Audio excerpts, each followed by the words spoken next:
Hello, good evening to you. Thanks for watching and welcome to Business. The Vice Chairman of the Public Interest Accountability Committee, PIAC, Kwame Jantua, is calling for amendment into some clauses of the Petroleum Revenue Management Act, PRMA. This is to allow for some changes to be made into the annual budget funding amount, the clause which oversees disbursement of funds to the 4 priority areas from petroleum funds. He spoke with Joy Business at a stakeholder workshop on oil-funded projects in Accra. There's more in this report. The Petroleum Revenue Management Act mandates the Finance Minister to set 4 priority areas for the annual budget funding amount for every 3 years. However, there are concerns the allocation has not been utilized fairly as prescribed by the law. According to Kwame Jantua, Vice Chairman of the Public Interest and Accountability Committee, PIAC, an amendment will enable effective use of funds on specific projects and programs. A research finding by the Kumasi Institute of Technology and Energy (KITE) revealed the bulk of the ABFE has been spent on non-priority projects contrary to the law. Kwame Jantua spoke with Joy Business's Ebenezer Sabuti. You can choose not more than 4, so you can choose one. You can choose one. It's already in the law. You can choose one. The other side of the coin is that the law itself, I think section 56 or 58, talks about penalties. In terms of if oil revenue is not used well, the penalties that need to be executed. Who executes those penalties? PIAC doesn't have prosecutorial powers to execute those penalties. Is it the Public Accounts Committee? Is it the Attorney General?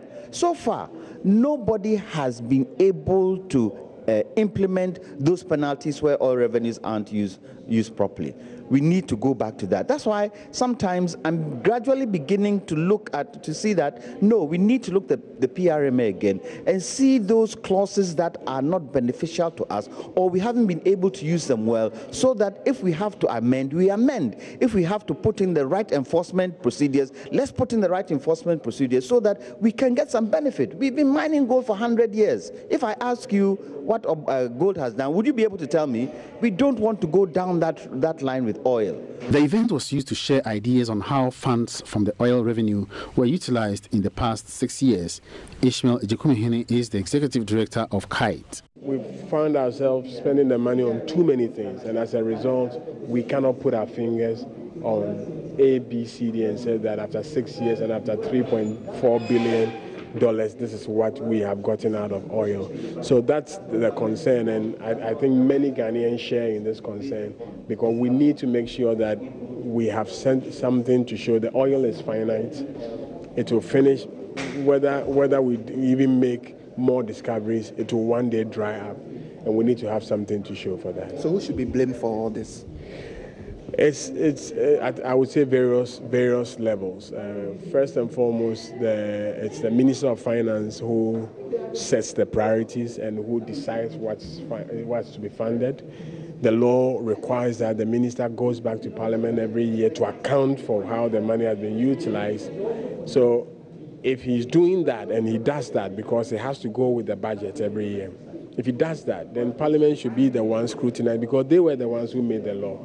So it's a combination of actors. PIAC is supposed to put them on their toes. Meanwhile, the Public Interest and Accountability Committee is in the final stage of preparations for the semi-annual report on all oil revenue receipts for the first half of the year 2017. Stakeholders in the aviation industry have committed to ensuring higher safety standards in the sector to retain the country's enviable air safety status. Kotoka International Airport was recently adjudged winner of the 2017 Air Safety Awards. Speaking to Joy Business at the launch of the Aviation Safety Week, Director for Safety Regulations at the Ghana Civil Aviation Authority, Daniel Akwa, said the role of improved safety standards cannot be overemphasized.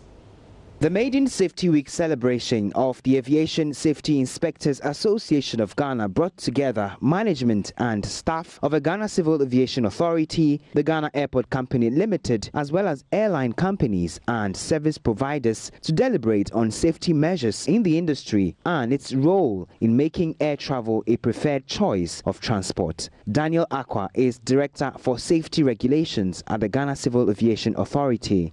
Quality-wise, yes, we are up to the standard because Ghana is a signatory to the ICAO, that's the International Civil Aviation Organization, and all signatories to that convention are supposed to execute the standards and recommended practices.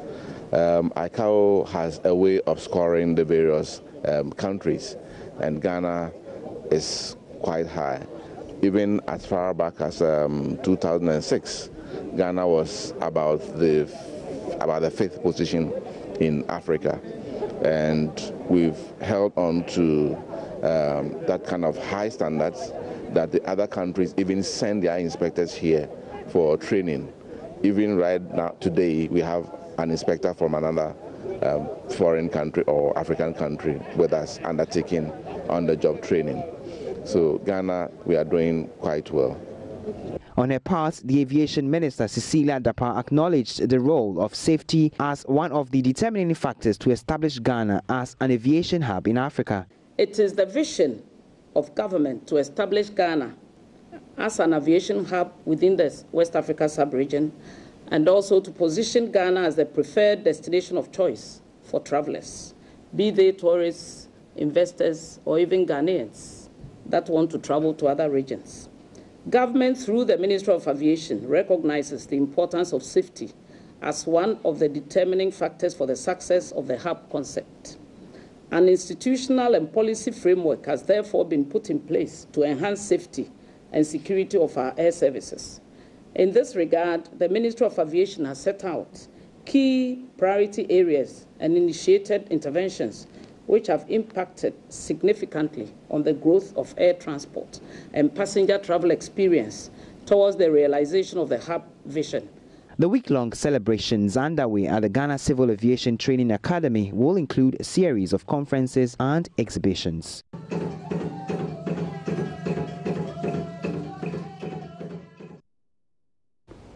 And away from that, internet users will be in the coming months enjoy lower charges as government works to get the cost reviewed downwards.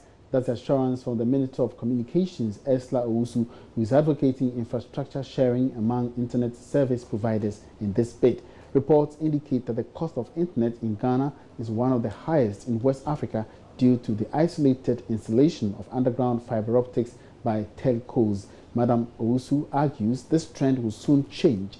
He's been explaining to Joy Business at the maiden edition of the Broadband Ghana Forum program.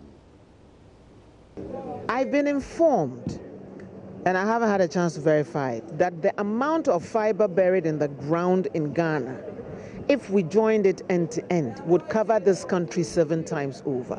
But because they've been laid in the same places and they've duplicated the infrastructure in the same places, you have a lot of fiber, metro fiber, and around the large cities, while large parts of this country are not covered. We can't continue this way. It's very expensive to lay fiber.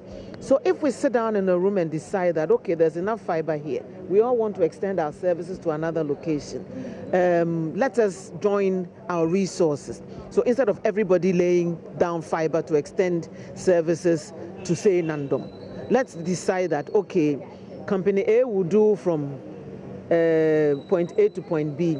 Company B will continue from point B to point C. Or an infrastructure company set up not to provide the services but to lay down the infrastructure, will lay down the fiber, and everybody will lease capacity on it to do their work. So they reduce their capital expenditure. They don't need to invest so much in building their own fiber network, but they can lease capacity from infrastructure companies to extend their services to the areas where they want to extend services to. They're reducing their capital expenditure and operational expenditure, and so they are reducing their cost of delivering those services and can transfer that cost into reduced prices for their services to the consumer. So we believe that if we work together to develop an infrastructure sharing code and facilitate that, and make it easier for them to also extend their service. There will be competition, all right, but they'll be competing on the quality of the services they provide, not in the access that they can, the areas that they can extend their services to. And it gives consumers more choice too. They can decide which network to use in their locality.